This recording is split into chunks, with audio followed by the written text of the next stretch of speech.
Assalamualaikum warahmatullahi wabarakatuh. Selamat datang di channel YouTube kami di Nyeruntur Channel. Weng. Jangan lupa kasih oli. Buat teman-teman skuteris dimanapun kalian berada, buat teman-teman kaum nyeruntur juga, semoga dengan keadaan sehat walafiat di tengah pandemi COVID-19 ini, kita bakal sedikit kupas-kupas sejarah SNI, berdirinya SNI, asal muasalah lah. Oke, langsung aja. Di sini ada teman gue Pendra, di sini Enda, di sini ada Ilman Mantet sebagai ketua SNI. Langsung aja. Lu masih ingat gak, Day? Kira-kira asal muasal berdirinya SNI? Asal muasal berdirinya SNI ya. Asal muasal berdirinya SNI itu jadi dulu kita waktu kecil itu emang udah sering nongkrong bareng ya. Udah sering nongkrong bareng lah dari kecil ya. Cuman cuman ada beberapa orang yang punya Vespa di beberapa orang di SNI itu ada beberapa orang doang, 3 orang kalau nggak salah. Terus? Ya, nah tiga orang ini nih dia itu punya jadwal nih, tiap minggu punya jadwal reading sendiri, punya aktivitas sendiri. Nah, khusus dia yang punya Vespa ya, anak muda malam minggu aja. Makanya waktu itu pas kita lagi nongkrong, dia keluar, atau kita lihat status dia lagi. Iya, reading. Kita wah parah nih Jun, ngayap nih mentang-mentang punya Vespa gini-gini ya. Ngayap dulu. Di situ kita pengen gitu, namanya pengen jalan-jalan bareng juga naik Vespa. Terus ya, jadi dari situ anak-anak pengen, dan dia juga sedikit ngompor-ngomporin ya kan, beli Vespa lah, ntar kita jalan-jalan gini-gini ya kan. Nah di situ juga bisanya anak-anak naik Vespa ya itu karena Vespa mereka juga sih. Belajar dari Vespanya dia. Iya. Nah di situ juga pas dia ngompor-ngomporin ya buat anak-anak Punya Vespa. buat beli Vespa. Iya. Nah akhirnya anak-anak terpicut juga Jadi cinta tuh dia. karena udah nyaman, udah bisa juga kan, gara-gara Vespa mereka akhirnya kita beli dah tuh satu persatu. Beli Vespa. Enggak semuanya juga yang beli. Ada beberapa. Ya keluar bareng dah tuh. Kan kita udah punya banyak dah. Banyak. Ya sekiranya udah ada 10 Vespa lah. Iya lah, Bang. Di anak-anak. Dan di situ pas mulai sudah banyak anak-anak yang pada punya Vespa, gua coba untuk mengajak anak-anak jalan-jalan lah. Nah, kalau bisa dibilang itu touring perdana mungkin. Itu ke puncak kalau nggak salah, pas gua ajak pertama perdana. itu ke puncak. Di situ juga kita posisinya mungkin belum punya bekal ilmu Vespa banget ya. Belum. Ibarat kata udah kita jalan aja dulu. Ya, dasar lah. nanti di sono mau gimana kek. Ini namanya kita baru punya Vespa ya. Benar. Pengennya kan jalan-jalan terus. Iya. Pas kejadian yang paling gua ingat itu pas di Parung. Mau pas di Parung ya. Nah, pas di Parung Vespanya badai kalau nggak salah, yang terkendala. Ya, ada pas satu problem di touring Langsung perdana. aja nih sama orangnya nih, kita dengar ceritanya. Jadi di situ touring perdana juga sama anak-anak, dan di situ gue bener-bener baru punya Vespa gue baru bener-bener naik cat, sorenya jadi gue Uber gara-gara anak-anak pengen ngadain touring ke puncak. Bener. Itu gue Uber cat, gue suruh rapiin cepet-cepet, malamnya langsung jalan ketika sorenya rapi. Dan di pertengahan jalan di Parung itu ada satu kendala dah. Yang ibarat kata kalau menurut gue sih itu bagian dibilang shock juga tapi lucu juga. Lucu. kocak habis. Iya, jadi di situ jalan lagi enak-enak sama anak-anak jalan bareng di Parung, tiba-tiba baut sok gua patah. Itu ekspresinya gimana tuh lu? Kadang itu shock juga kan? Kaget gua anjir, itu Vespa. Tadi enak-enak kan kita lagi ngebut, Iya, tiba-tiba jalan. baut cap patah ya kan, langsung Rendam hilang banyak. Jadi kan katanya gua kan Vespa gua apa ini ya. Tapi lu nggak tahu tuh, Dai? Apa tahu? Gua nggak tahu, gua kira ban gua yang copot. Nah, di situ lu posisinya lagi bonceng Ipul kalau nggak salah. Iya, di situ gua lagi. Nah, Ipul ekspresinya kayaknya kaget banget tuh pas ngeliat, wih gila bannya hilang. Nah, sempet tuh anak-anak ada yang ketawa pas keadaan sok baut soknya patah. Si Ipul teriak, Dai, motor lu pendek. Dai, bukannya begitu belum. Iya. Nah, di situ anak-anak ketawa juga, cuman kaget juga. Keadaan juga gelap kan. Karena di situ juga mungkin waktu kita ya udah mulai subuh, udah mulai pagi kan. Iya. Kita jam 2-an Tujuan. Nah, setelah udah nyampe di puncak, nah besoknya kan udah mulai aktif lah tongkrongan tuh, sering dateng ngopi, ngobrol-ngobrol bahas Vespa, udah mulai itu anak-anak mulai tertarik, kayaknya sih mulai jatuh cinta. Nah, di situ baru tuh kayaknya sih ada yang nyeletukin. Gimana kalau kita bikin klub Vespa aja gitu. Jadi setelah pulang dari puncak itu, tiap seminggu sekali kita patenin lah ibarat kata di kemana-mana Keluar. anak-anak, iya. Dan dari situ anak-anak punya inisiatif buat bikin klub gitu dari situ. Dan alhamdulillah dari tanggapan dari anak-anak juga dari tongkrongan alhamdulillah positif. Oke, ayo kita bangun, mungkin ini jadi wadah buat silaturahmi kita, buat kita juga kenal dunia luar. Pas udah sering nongkrong, sering kumpul, ya memang ada sih dari beberapa anak-anak yang pengen bikin suatu tongkrongan itu menjadi klub. Iya. Di situ ada salah satu namanya si Udin. Iya. Dia yang bisa dibilang yang sering motornya remnya blok, Iya, kopinya kopinya nyeluntur. nyeluntur. Bisa dibilang awal mulanya berdirinya SNI ya dari dia juga sih, dari Ya, sebutan itu termasuk mungkin dia. dari Bang Udin ini, mungkin ya beliau ini ya pecetus ya. Ya, Pecetus nama Nama. nyeluntur. Nama nama nyeluntur itu. nyeluntur.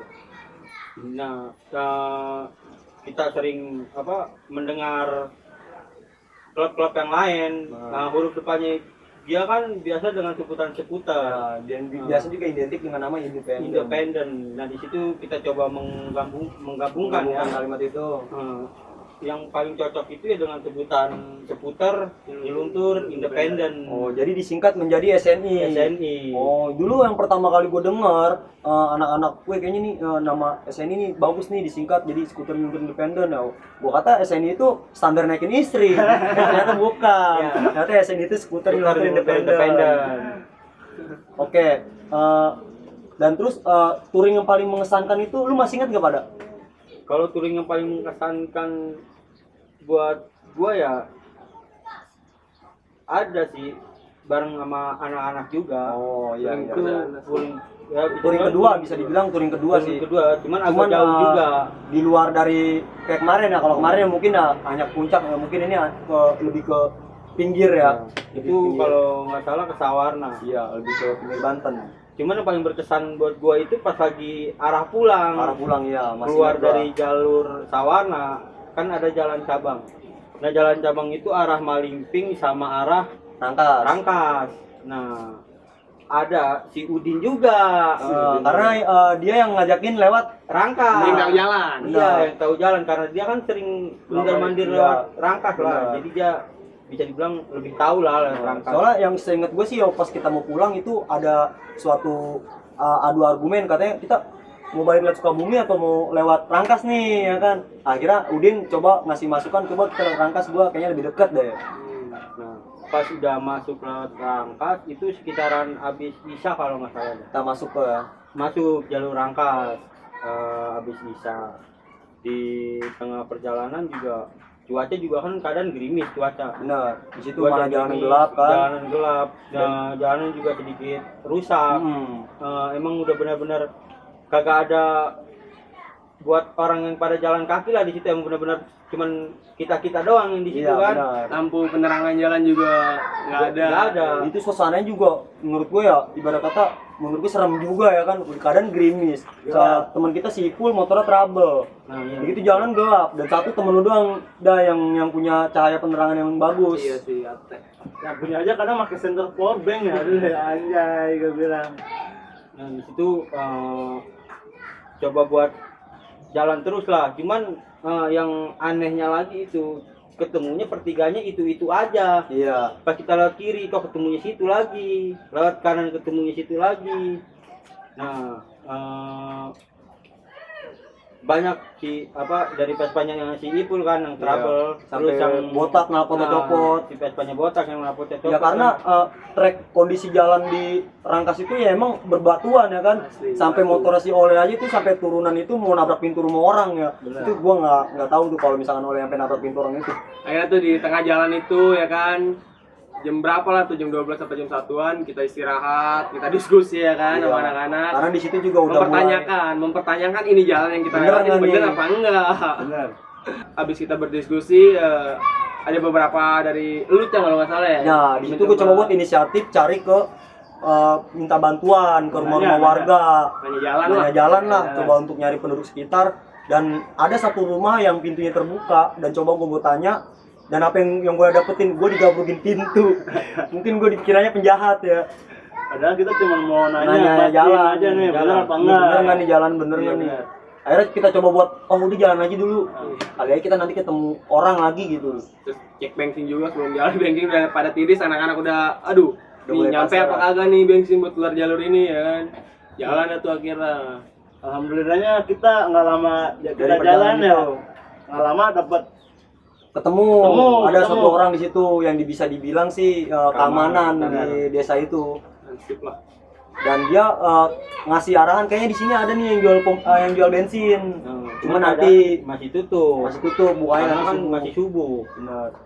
Dan di situ juga dia coba ngebantu lah buat ngegedor-gedor warung itu kan. Nah akhirnya keluar yang punya warung. Dan di situ dari keamanan desa sekitar, gue nggak nyangka juga sih kalau misalkan dia tuh sampai ngomong ya gitu, sesuatu yang bikin gue kaget juga. Ternyata dari awal kita masuk ke situ ada sebuah perjalanan yang ibarat kata jalannya tuh gelap banget, lu sempet ingat kan? Iya. Yang jalan itu gelap banget. gelap, Ya, gerimis. di situ dia bilang, saya aja yang orang sini nggak berani lewat situ. Emang kenapa Pak? Saya tanyakan. Nah, itu di zaman Presiden Soeharto itu mungkin dijadiin tempat pembuangan mayat. Nah, di situ Dulunya itu mungkin tempat pembuangan. iya, di situ gua kaget Karena banget. kita jalan rame-rame juga, kita nggak tahu keadaan daerah situ, makanya kita berani-berani aja ya. Bagus kita. Aduh. gua sempet down juga tuh pas denger anjir. Cuman nggak ada nyangka. sih yang ngeliat. Iya, ada sih. Yansa. Nah, itu adik gua kalau nggak salah dia ngeliat orang bawa payung dengan keadaan gerimis, katanya sih ada sosok di atas palanya dia tuh yang kayak ngikutin terbang, cewek Iya. begitu. Jadi dia tapi nggak mau cerita karena takut bikin down anak-anak. Nah, habis setelah ngisi bensin, nah kita coba lanjut ke jalan. Kita nanya dulu tuh sama Ansip, Pak ini kira-kira keluar jalur ini berapa menit lagi? Dia bilang berapa menit tuh, kalau 40-an lah, nggak nyampe sejam. Iya. Cuman yang kita lewatin itu ya tempat pembuangan mayat juga. Nah, sampai depan pun sama, katanya tuh termasuk tempat yang kita lewatin itu ya termasuk pembuangan mayat juga. Tapi yang kita nggak nyangkanya tuh pas kita pulang keluar ya. Nah iya. Jalurnya itu juga. Iya. Lu bayangin ya kita muter-muter tuh semalaman cuman adanya di situ-situ juga. Nah, Gokil gua bilang. Setengah 8 habis isya keluar di jam 6 pagi masih di situ-situ Iya, juga. ternyata yang kita keluar itu ternyata itu pasar Pucung sama Iya. juga yang kita udah lewatin. Tempat kita masuk itu tempat kita keluar juga, itu Aduh, gokil gokil. sih. Gue ngitasin jalur itu sama anak-anak sehari Jadi ya. teman-teman kayaknya mulai merasa tuh ya apa perut udah lapar gimana kayak kita lagi di bawah setan keder dah.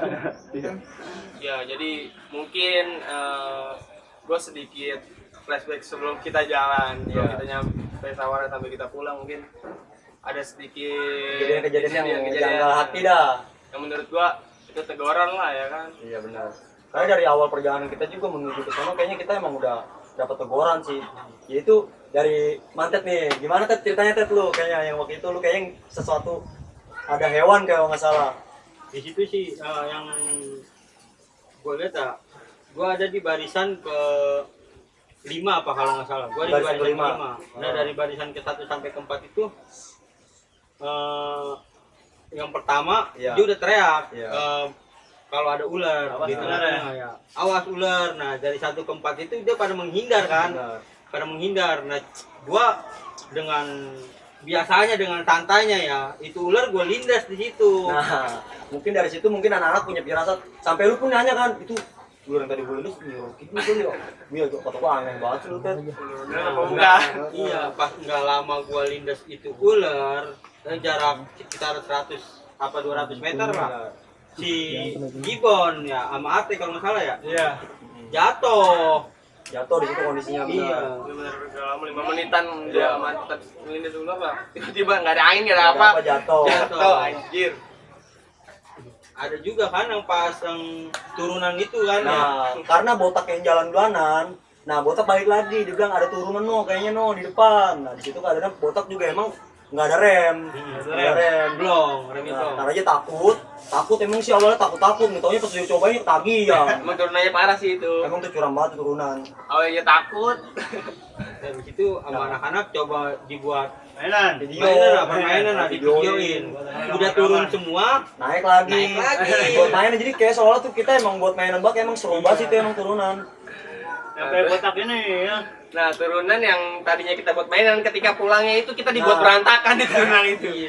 Anak-anak Vespanya pada terbalik, pas tanjak. pas udah naik kalau nggak salah tuh di situ ate kalau nggak salah ya. Ate lagi kalau nggak salah ate lagi aja yang jatuh, dia nggak bisa kan? Kita stabil kontrol pestanya, ditanjakan ya kan. dia rem akhirnya dia mundur jatuh Ada yang angka 1 sampai. karena tuh tanjakannya curam banget. Ya mungkin menurut gua dari awal sih ya. Dari awal kita emang udah salah. Bisa dibilang jangan sembarangan lah di tempat orang. Pesan-pesan kita sih kalau misalkan kita main ke tempat-tempat lain ataupun ke kunjung ke daerah-daerah baru, ya mungkin tolong dijaga adab ataupun sikap kita juga sih, benar juga itu mungkin salah satu keselamatan buat kita juga. Oke, teman-teman, itulah sedikit pengalaman dari teman-teman kita di SNI, dari awal muasalnya berdirinya SNI sampai touring paling mengesankan. Oke, pada video selanjutnya nanti kita akan sedikit bahas ataupun kupas-kupas berjalannya acara KBS Kapol 2 kemarin di acara anniversary yang keempat ya, anniversary yang keempat. Jangan lupa like, Comment, share, and subscribe. jangan kemana-mana, pantengin terus di IG SNI ataupun channel kita di Nyeluntur Channel. Weng. Jangan lupa kasih oleh.